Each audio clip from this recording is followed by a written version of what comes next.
Well, here on Daytime especially, we like to keep things light. You know, anything too heavy makes us a little uncomfortable. So today's talk, we're already squirming a little bit. But today we have Dr. Natalie back with us, and she is talking about those inevitable situations at home or at work when we have to say hard things, and even when it's uncomfortable. And Dr. Natalie joins us with some tips for tough talks. How are you doing?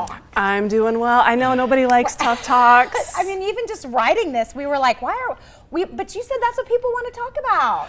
So I've had more questions. Right. I was thinking, what are people, asking me about? So personally and in the workplace, people are struggling to have difficult conversations. What kind of situations are we talking about here?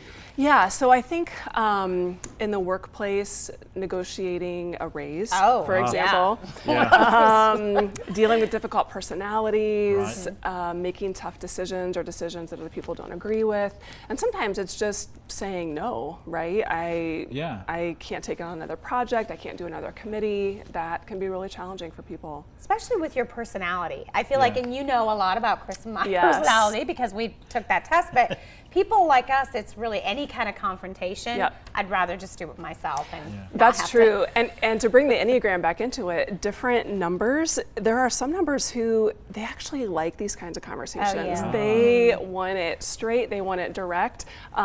Threes, which is your number, prefer to just keep the relationship intact, and we don't want to strain the relationship at all. So personality does play a big part. But sometimes you have to look someone right in their eyes and tell them something they don't want to hear, that you don't want to say. We do. And that is extremely tough. Yes. And I tell people, having a tough talk, it actually starts even before we say anything. And I love to make acronyms. So my acronym for this is DISC. Okay. And so D is your data. Like, what are the facts? And try to take the emotion out of it. There's often a lot of emotion, right, when we're having these kind of conversations. So what's the data? The I is to, I just forgot. We're gonna have to have I must remember the I. The S is what's most important is the story. Yes. So sometimes I'm making up stories about that person or myself, right? Like, I'm the hero and they're the villain, or I'm the victim, right, and they're the villain. So checking those stories. And then the C is curiosity. So one of my favorite writers, Brene Brown, talks about rumbling instead of conflict.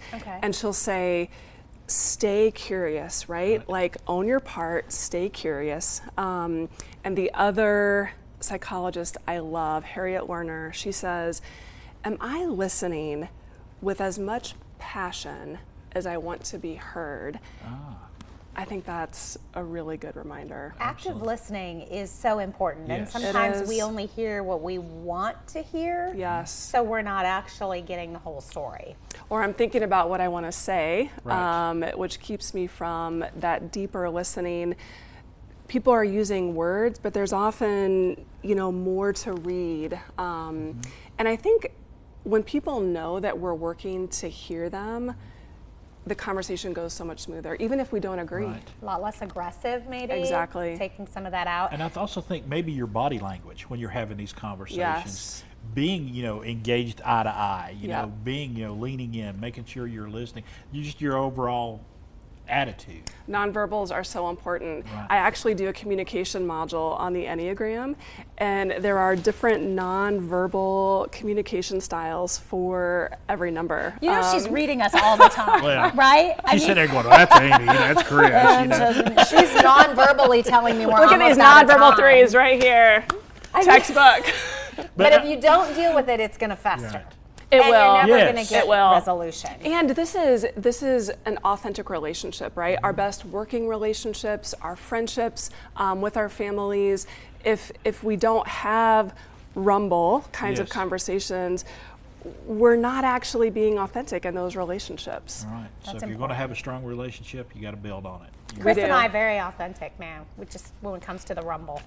Are you? Oh, we'll do a demo. Do we have time for that? No, no role playing here. There's nothing to see. If you want more information information, it's yourhighestplace.com. Chris and I like to see the world through our special glasses. That's okay. Three's our special people. It is. All right. Dr. Natalie, thank you. You're welcome. All right. We'll be back with more Daytime.